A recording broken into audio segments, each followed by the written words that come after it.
नमस्कार मंडळी, श्री स्वामी समर्थ। उद्या म्हणजेच 4 नोव्हेंबर मंगळवारच्या दिवशी आपण सर्वजण एक अतिशय पवित्र आणि शुभ असा दिवस साजरा करणार आहोत, वैकुंठ चतुर्दशी।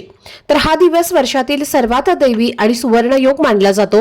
वैकुंठ चतुर्दशी हा भगवान विष्णू आणि भगवान शिव यांच्या एकत्वाचं प्रतीक आहे, जिथे विष्णू भक्त आणि शिव भक्त एकत्र येऊन दोन्ही देवतांची पूजा करतात आणि त्यांच्या आशीर्वादाची प्राप्ती करतात।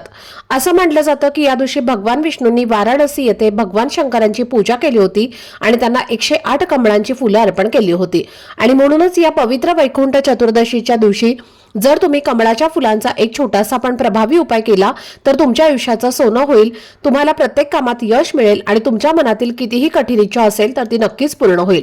तर हा उपाय कसा करायचा, कोणत्या वेळेत करायचा याची संपूर्ण माहिती मी एका व्हिडिओमध्ये दिलेली आहे।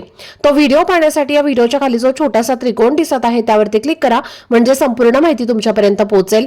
धन्यवाद। श्री स्वामी समर्थ।